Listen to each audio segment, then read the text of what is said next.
Hello friends, welcome to our channel Trihans blog. আজকের ভিডিওতে আপনাদের সকলকে স্বাগত জানাই। আজকে শেয়ার করব বাচ্চাদের জন্য একটা হেলদি ও টেস্টি রেসিপি। আর ভিডিওটি পুরো দেখবেন প্লিজ। আর চ্যানেলে নতুন হয়ে থাকলে সাবস্ক্রাইব করে বন্ধু হয়ে পাশে থাকবেন। চলে এলাম মূল ভিডিওতে। এখানে আমি একখানা কলা নিয়ে নিয়েছি। এবারে কিন্তু কাঁটা চামচের সাহায্যে ভালো করে ম্যাশ করে নেব। কলা কিন্তু বাচ্চাদের এনার্জি বাড়াতে সাহায্য করে। আর কলাতে রয়েছে ম্যাঙ্গানিজ, রয়েছে ভিটামিন বি6, ভিটামিন সি, রয়েছে ফাইবার, পটাশিয়াম, আয়রন, আর রয়েছে ভিটামিন এ। আর এছাড়া রয়েছে বায়োটিন। কলাতে কিন্তু রয়েছে ফ্রুক্টোজ, গ্লুকোজ ও সুক্রোজ নামক ন্যাচারাল সুগার, যা শরীরে এনার্জি বাড়াতে সাহায্য করে। চলে এলাম মূল রেসিপিতে। তো প্রথমে আমি গ্যাসে একটা প্যান বসিয়ে নিলাম। এইবারে আমি দিয়ে দেবো পরিমাণ মতো খাবারের জল। আর বাচ্চার বয়স যদি 1 বছর বা তার বেশি হয়, এখানে কিন্তু আপনারা গরুর দুধও ব্যবহার করতে পারেন। এবারে আমি জলটাকে কিন্তু গরম করে নেব।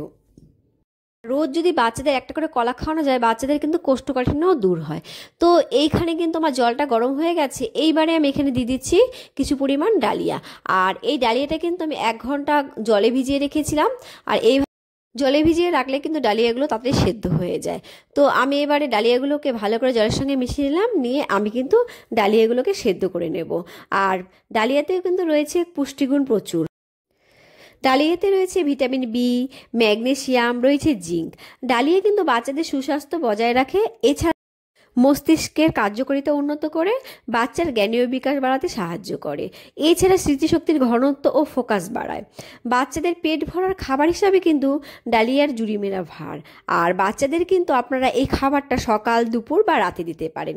আর ডালিয়া কিন্তু বাচ্চাদের খাওয়ালে কোষ্ঠকাঠিন্য দূর হবে। আর বাচ্চাদের কিন্তু ওজনও খুব ভালো বৃদ্ধি পাবে। বাচ্চারা যদি অনেক দিন ধরে কোষ্ঠকাঠিন্যে ভুগতে থাকে, তাহলে কিন্তু আপনারা রোজ একবার করে ডালিয়া খাওয়াতে পারেন। আর সেটা কিন্তু বিভিন্ন রেসিপি ট্রাই করতে পারেন। তবে বাচ্চাদের যদি অ্যালার্জিজনিত সমস্যা থাকে, তাহলে কিন্তু ডালিয়া খেলে সমস্যা হতে পারে। সেক্ষেত্রে কিন্তু বাচ্চাদের ডালিয়া দেওয়া থেকে বিরত থাকবেন।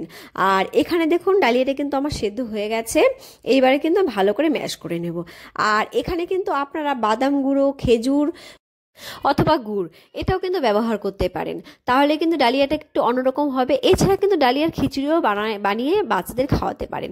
তো এখানে কিন্তু আমার ম্যাশ করা কমপ্লিট হয়ে গেছে। এইবারে কিন্তু আমি ডালিয়াটাকে নামিয়ে নেব। আমার বাচ্চা যেহেতু একটু কোষ্ঠকাঠিন্যে ভুগছে, তাই কিন্তু আমি ডালিয়াতে আর বিশেষ কিছু মেলালাম না।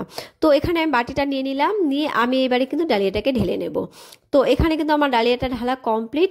আর এইবারে আমি সেই ম্যাশ করা কলাটা এই ডালিয়ার সঙ্গে মিশিয়ে দেব, যাতে একটু ডালিয়াটা মিষ্টি হয় খেতে আর বাচ্চারা খেতে পারে।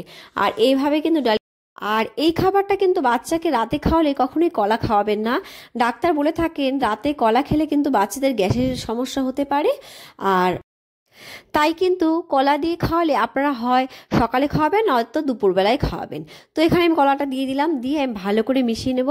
মিশিয়ে নিলে কিন্তু বাচ্চাদের একটা হেলদি খাবার তৈরি হয়ে যাবে। তো এখানে কিন্তু আমার খাবারটা তৈরি হয়ে গেছে। আর আজকের ভিডিও কিন্তু আমার এই পর্যন্তই। দেখা হবে নেক্সট ভিডিওতে। আর আমার ভিডিওগুলো যদি ভালো লেগে থাকে আর আপনাদের যদি কোনো উপকারে লেগে থাকে, তাহলে কিন্তু প্লিজ একটা লাইক করে দেবেন। আর চ্যানেলে কিন্তু নতুন হয়ে থাকলে অবশ্যই সাবস্ক্রাইব করে বন্ধু হয়ে পাশে থাকবেন। ভালো থাকবেন আর বাচ্চাদের ভালো রাখবেন। Bye bye.